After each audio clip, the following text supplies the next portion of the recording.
आइए हम लोग फिर से विचार करें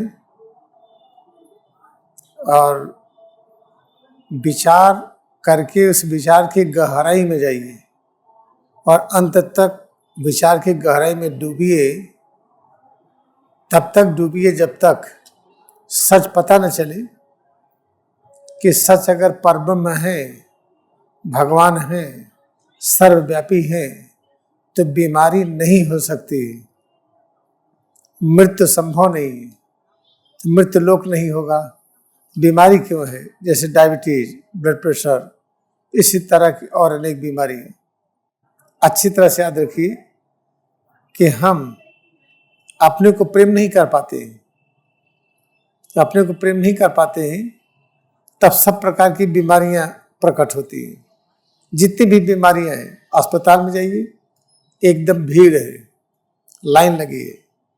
कहीं पर जाइए, सबके घर में जाइए, प्रत्येक व्यक्ति को कोई न कोई बीमारी है।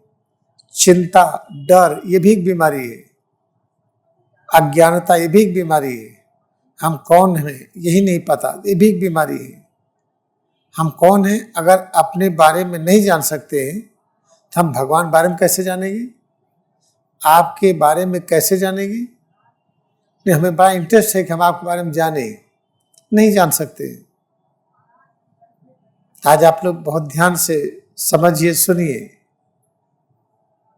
कि बीमारी, थकावट, चिंता, मृत्यु लोग ये है ही नहीं। जैसे समुद्र में लहरें उठती हैं और लहर समुद्र में चली गई, आप ये तो नहीं कहते कि लहर मर गई। लहर का समुद्र से उठना और समुद्र में विलीन होना, ये मृत्यु तो नहीं है। ऐसे ही जो भी दृश्य जगत है, दृश्य जगत में अनेक चीजें प्रकट होती हैं। वनस्पति जगत के रूप में, जंतु जगत के रूप में, हम लोगों के रूप में चीजें प्रकट होती हैं और अदृश्य होती हैं। जैसे समुद्र की लहर उठे और समुद्र में समा जाए, इसको बीमारी तो नहीं कहेंगे। बस हमको ये जानकारी पाना है कि हम कैसे समुद्र की लहर की तरह प्रकट होते, अदृश्य हो जाते हैं। जब पता चल जाएगा तब हम एक ज्ञान पा जाएंगे कि हम स्वयं अदृश्य होंगे, स्वयं प्रकट होंगे। प्रकट होने का ज्ञान होगा, अदृश्य होने का ज्ञान होगा। इसे कहते हैं जन्म और मृत्यु पर अधिकार। फिर बीमारियां समाप्त हो जाती हैं। ये कैसे होगा, कैसे करें, इसी को समझिए ध्यान से। कोई ऐसा कोई वॉकिंग नहीं है, किसी एक प्रकार की कोई कसरत नहीं है, कोई एक प्रकार का जो परंपरागत से कहा जाता है कि यह आसन कर लीजिए, यह कर लीजिए, बीमारी जाएगी, ऐसा कुछ भी नहीं है। क्योंकि मैं उसी डिपार्टमेंट से हूँ जिसे नेचुरोपैथी योगा साइंस कहते हैं। जो सबसे बड़ा इंस्टीट्यूशन हम वहाँ से हैं, यहाँ 8 साल का कोर्स है।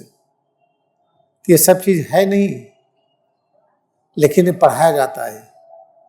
याद रखिए। तो हम कैसे समझे? सबसे पहले जब अपने से हम प्रेम करने लगते हैं तब ज्ञान होता है कि बीमारियां नहीं है। अपने से प्रेम करने का तरीका क्या है? ये सिर से लेके पैर की अंगुली तक, इसमें हम एकाग्र हो जाए। सिर से पैर की अंगुली तक हम इसमें एकाग्र हो जाएं। और प्रेम करने का अर्थ क्या है? प्रेम कहते हैं भगवान को। तो जो हमें अनुभव हो, यही परब्रह्म, यही भगवान, यही हमारे सब कुछ है, यही अभ्यास करिए और कोई इच्छा न करिए। हम प्रभु के साथ रहने की प्लानिंग करें और प्रभु किस रूप में है, जो हमारे साथ है। पैर हमारे साथ, हाथ हमारे साथ, पीठ, पेट, सीना, गला, चेहरा, सिर, ये हमारे साथ है। याद रखिएगा, ये चीज तभी कर पाएंगे जब इसमें विश्वास होगा। जो आप सुन रहे हैं, विश्वास कैसे प्रकट होगा? जब अभ्यास करेंगे। अभ्यास करते करते जब देखेंगे कि आपकी वाइटलिटी बढ़ रही है, इम्यूनिटी बढ़ रही है, डर भय खत्म हो रही है, शक्ति बढ़ती जा रही है, शांति बढ़ती जा रही है, तब विश्वास जगेगा। तो इसी मार्ग पर और चलिए, अनंत शांति प्राप्त होगी, अनंत ज्ञान प्राप्त होगा, अनंत शक्ति प्राप्त होगी। चल के देखिए, होता है, ऐसे ही होता है। और जब आप सुन रहे हैं तो सुनते समय ही अपने स्वरूप से जुड़े रहिए।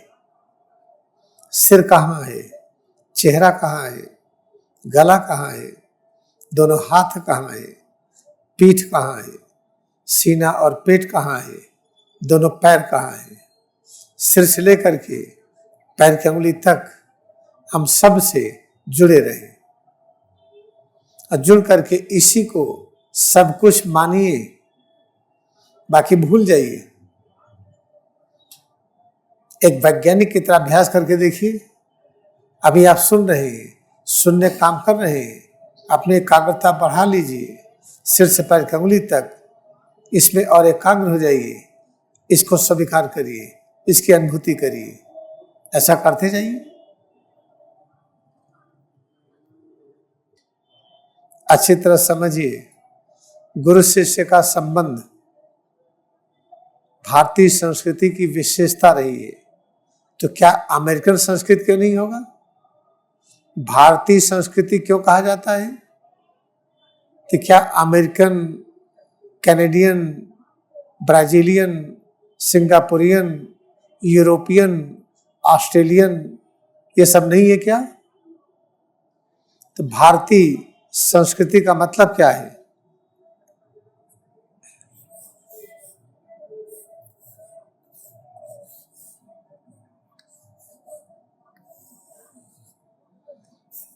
इसमें देखिए भा है, भा के साथ ये मात्रा जुड़ा है, इसको आ कहते हैं।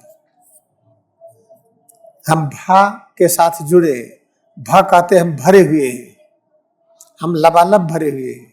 किससे भरे हुए हैं? ये है, ये क्या है? आ है। आ किसको कहते हैं? सृजन, सुरक्षा, परिवर्तन से संबंधित समस्त ज्ञान और शक्ति से भरे हुए हैं। अच्छा, भरे हुए हैं, कैसे भरे हुए हैं? इसमें भरे हुए, इसका प्रमाण क्या है? हम अर्रा, अर्रा की अभिव्यक्ति करते हैं। अर्रा क्या है? इंद्रियों और मन की अनंत शक्ति। तो ये क्या होती है?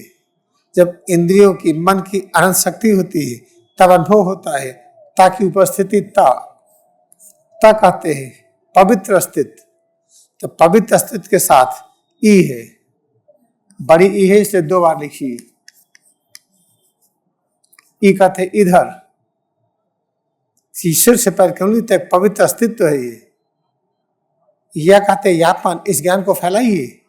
कैसे फैलाएंगे? अभ्यास के द्वारा। यही भारतीय संस्कृति है। भारतीय संस्कृति का मूल सिद्धांत क्या है?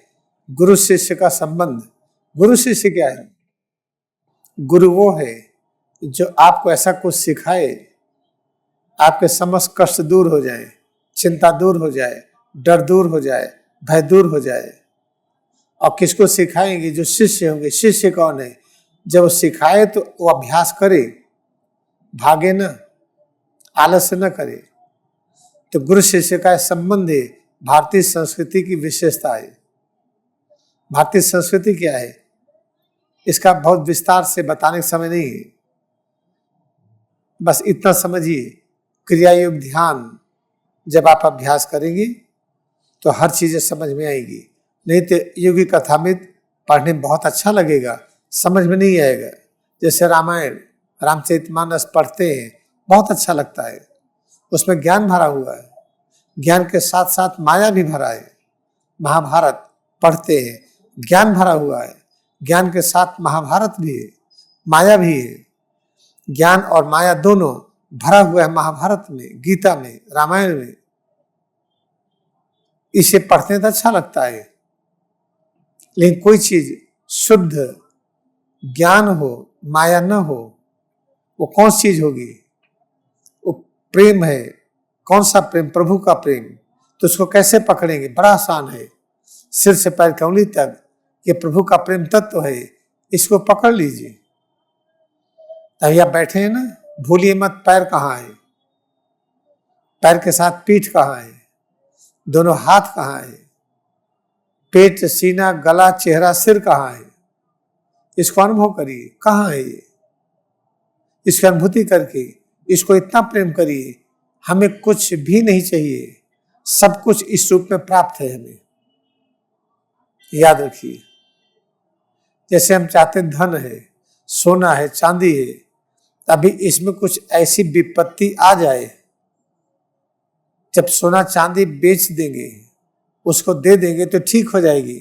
निश्चित है सोना और चांदी को आप हटा देंगे, अगर सोना चांदी के आने से बीमार होगा आप नहीं रखेंगे घर में। ये तो सिद्ध हो जाता है कि एक समय ऐसा आता है कि आप धन की परवाह नहीं करते हैं, जमीन बेच देंगे, घर बेच देंगे, सोना चांदी हटा देंगे, अगर सिर से पैर की उंगली तक इस अस्तित्व की रक्षा हो जाए तब। इसके अंदर जितने धन है, सब धन से सिर से पैर की उंगली तक यह धन सबसे अधिक मूल्यवान है। तो इसकी अनुभूति करते रहिए। जब आप सुन रहे हैं, सिर, चेहरा, गला, दोनों हाथ, पीठ, सीना, पेट, दोनों पैर अनुभव करते रहिए। ये चीज समझ में आई? इसी का अभ्यास से डायबिटीज दूर होगी, ब्लड प्रेशर दूर होगा, गठिया दूर होगी, अनेक प्रकार की और जो तरह तरह की बीमारियां हैं सब दूर हो जाएंगी, चिंता दूर हो जाएगा, अज्ञानता दूर हो जाएगा। आप कौन हैं, कहाँ से आए हैं, लोग कहाँ चले जाते हैं, आप ऐसे देखेंगे जैसे हम आपको देख रहे हैं। जैसे समुद्र की लहरें उठती हैं, समुद्र में विलीन हो जाती हैं, इसको आप देखते हैं कि नहीं? ऐसे ही आप सब देखेंगे, आपके सामने होगा, कोई चीज दूर नहीं होगा। इसको कहते हैं कि अज्ञानता से मुक्त हो गए। करके देखिए, होता है। और हम करें ना, ऐसे मान लें, तो इसको कहते हैं अपराध, सिन, आलस्य। आलस्य सबसे बड़ा सिन है। हमने किया नहीं और कह दिया नहीं है, या हम बिना किए ही मान लिए, बिना सिद्ध किए ही मान लिए। इस तरह से दोनों अनुभूतियां सिन है ये। अगर आप डायबिटीज की, ब्लड प्रेशर की दवा खा रहे हैं तो दवा मत बंद करिए, अभ्यास करिए। आपके फैमिली फिजिशियन, डॉक्टर जो दवा दे रहे हैं, 15 दिन के बाद उसकी मात्रा घटा देंगे वो। क्योंकि अगर आप घटाएंगे, शरीर को आदत हो गई दवा खाने की, जैसे शराब पीने की आदत, गांजा पीने की आदत, सिगरेट पीने की आदत, गुटखा खाने की आदत, तंबाकू खाने की आदत, ज्यादा नमक खाने की आदत, ज्यादा मीठा खाने की आदत, ऐसे लगातार दवा खाते खाते भी इस शरीर को दवा लेने की आदत हो जाती है। अचानक दवा बंद कर देंगे तो दिक्कत होगी। इसे अभ्यास करते जाइए। जो आपके फैमिली फिजिशियन है, परब्रह्म उस रूप में भी उनकी निंदा ना करिए, उनको प्रेम से दिखाइए। कभी कोई डॉक्टर अनावश्यक दवा नहीं देगा। जब आप उससे घृणा करते हैं, ये तो डॉक्टर लूटते हैं, ये तो राक्षस है, तो जब प्रिस्क्रिप्शन लिखेंगे तो भगवान गलत प्रिस्क्रिप्शन लिखा देंगे, जांच गलत हो जाएगी, क्योंकि आपने निंदा किया है। निंदा तो किसी की करिए ही मत। ये हम लोग डॉक्टर को क्रिटिसाइज करते हैं कि बड़े लालची हैं, बहुत पैसा लेते हैं, मर जाता तब भी पैसा लेते हैं। कारण क्या है? जब डॉक्टर इलाज करते हैं, फायदा नहीं करता। मरीज ठीक नहीं होता तो उनको टेंशन होता है, टेंशन इतना बढ़ता है, सुबह से शाम तक देखते हैं वही मरीज नई नई बीमारियां लेकर के आता है, दवाएं देते हैं, एक ठीक हुआ फिर और बीमारी आई तो उनको इतना टेंशन होता है, टेंशन को दूर करने के लिए फीस बढ़ा देते हैं। जब ज्यादा फीस बढ़ा देते, नोट गिनते हैं तो उनको शांति आती है। तो डॉक्टरों की अशांति में अपनी फीस बढ़ाते हैं तो उनकी अशांति कैसे दूर होगी? जब आप क्रिया योग ध्यान करिए, फिर मेडिकल चेकअप में जाइए तो आपके मेडिकल चेकअप में दवाइयाँ कम होने लगेंगी, तो डॉक्टर को फीस मिलेगी। पता चल जिसका इलाज किया सब ठीक हो गए, डॉक्टर इतना खुश हो जाएगा, वो कह देगा जो मर्जी वही दे दीजिए फीस। बात समझ में आई? किसी को क्रिटिसाइज मत करिए। I request all of you, never criticise anyone. अब आइए आपको हम चलते कल के विषय पर। अवेक, जगिए, हम लोग सो रहे हैं। परमहंस योगानंद कहा है, O India I will be there, हे भारत हम वहां आ रहे हैं। किस लिए आ रहे हैं? परमहंस योगानंद समाधि में प्रवेश की, उनकी फोटो लगी हुई है, आप देखिएगा कई जगह लगी हुई है कि शरीर छोड़ने के बाद उनकी शरीर ऐसे पड़ी रही हफ्तों, कोई भी दुर्गंध नहीं आई, किसी प्रकार की बदबू नहीं आई, कोई फफूंदी नहीं पड़ी, कोई शुष्कता नहीं आई, ऐसे एकदम बना रहा पूरी शरीर, जैसे चैतन्य अवस्था में थी वैसे दिखाई पड़ती रही। तो परमहंस योगानंद महासमाधि में प्रवेश करने के ठीक पहले क्या कहते हैं, O India I will be there. जब हम कहते हैं को India I will be there, लोग कंफ्यूज होते हैं, परमहंस योगानंद केवल भारत में आएंगे ऐसा नहीं है, वो अमेरिका में भी आपके साथ होंगे। आप एयरपोर्ट पर रहें, आप कहीं रहिए, Canada, America, Brazil, Pakistan, Iran, Iraq, Saudi Arabia, कहीं पर भी रहिए, अगर आप अंदर जाते हैं और अपने सेंटरों को डायल करना जानते हैं, चर्निंग जानते हैं, अंदर में समुद्र मंथन जानते हैं, ये समुद्र है ये, इसको जब मथना जानते हैं, कैसे मथेंगे, जब भ्रूमध्य पर एकाग्र होंगे कैसे मथेंगे, जब श्वास में मेडिटेशन करेंगे, जब कान बंद करके मेडिटेशन करते वाइब्रेशन में, हेड और स्पाइन और सिर से पैर की उंगली तक पूरे में एकाग्र होते हैं। तो इस समुद्र मंथन हो रहा है। समुद्र कहाँ है? सिर से पैर की उंगली तक है समुद्र है ये। इसमें मंथन करेंगे तब क्या पाएंगे? योगानंद आपके साथ है, लाड़ी महाशय आपके साथ है, ज्ञानावतार तीर्थगिरी आपके साथ है, महाअवतार बाबा आपके साथ है, जीसस क्राइस्ट आपके साथ है, बुद्धा, महावीर स्वामी, कबीर साहब, गुरु नानक देव जी, मोजेस, इब्राहिम, मोहम्मद साहब सब उनके साथ हैं।